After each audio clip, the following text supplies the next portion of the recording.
remember the first time I successfully implemented a dialectical behavioral therapy skill. It was the stop skill. And we were at Zaxby's restaurant, and I was there with the guy I was seeing at the time. He was really such a very supportive person, and God bless him, because I know I put him through hell and back. But we were there with my son, and we had finished eating, and he ate well. So I was like, okay, you're going to get some cookies then. We're going to go get, they had like 3 cookies for $1.25 or whatever it was. So we went up there, and we got the chocolate chip cookies. I love the chocolate chip cookies. And so she put them in the little baggie and set them on the counter, and I was paying for them. And my son just couldn't help himself. He just reached up and snatched the bag. Well, he snatched the bag by the bottom half of the bag, not the top, because he was short, and he just reached up and grabbed it. And he ended up dumping the cookies in the floor. And so poor little thing, he immediately shriveled up because he knew I was going to be mad. But, I was going through DBT, so I was a new person, right, or trying to be. And so I just was like, and I said, it's okay, buddy. We'll just get 3 more. That's fine. Well, then it happened. The lady at the checkout said, well, we only have 1 more chocolate chip cookie. And everything else is macadamia nut. So I don't like macadamia nut cookies. My son doesn't like macadamia nut cookies. So there was only 1 chocolate chip cookie, and neither one of us wanted to split it. But it's so funny what straw will break the camel's back when you're already carrying a load that is too heavy for any human being to burden. It was just a cookie. Just a cookie. But in that moment, it was the only chocolate chip cookie in the entire universe.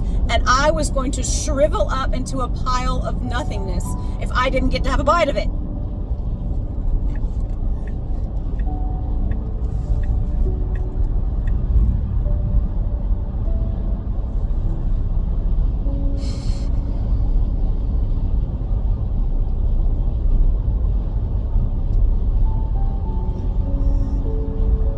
And it was so painful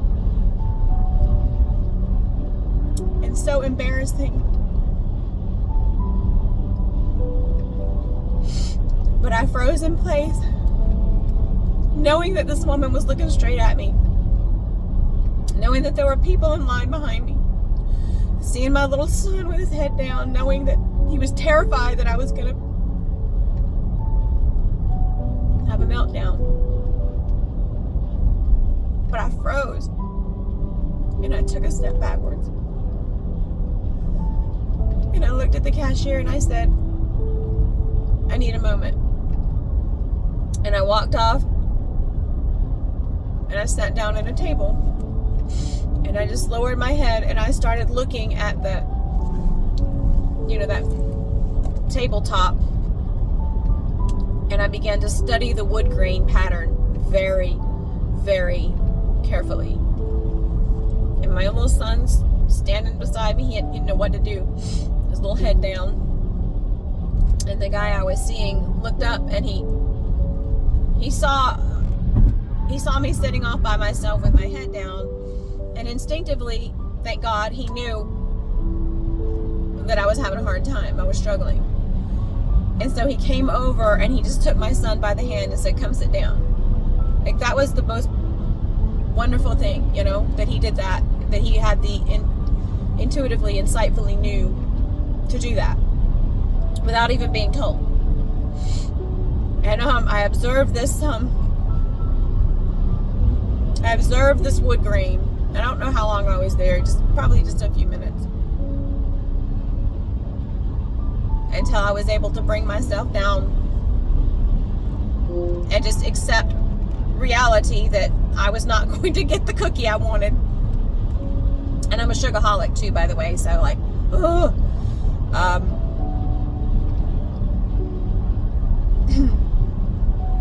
And I got back up, and I walked up to the counter very slowly, and I got in line,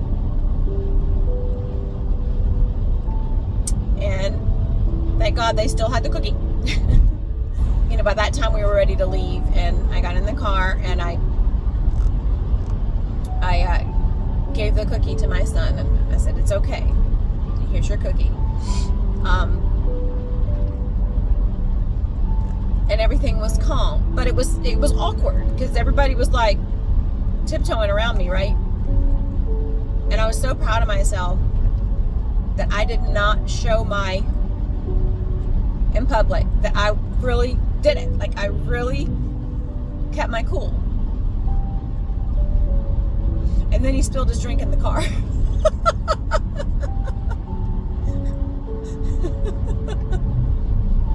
And then I got to practice it again successfully. It was a little harder the second time, but you know, that's the way the devil will do you. You know, you have some success and he wants to poop on it, try to make you feel like a failure. But anyhow,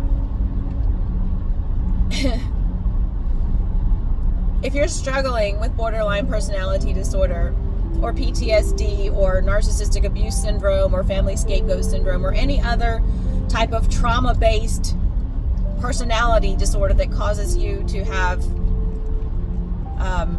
a temperamental personality,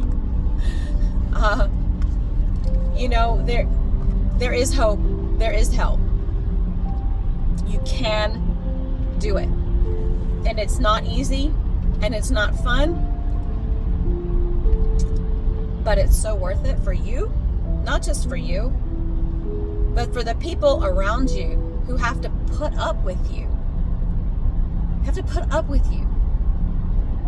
Being on the other side of the coin, now having been treated, and borderline never goes away. You just learn to manage it. Like diabetes, you know. But being with someone now who has not been treated and having to put up with, it's really hard. It's really hard to love someone like that. And it's really hard to love if you are like that. Because you really can't love anyone until you love you. And you're never going to learn to do that until you open that closet and let those skeletons out and listen to those demons howl and face them. You'll be proud of yourself. You'll thank yourself when you do. And everyone else will thank you too.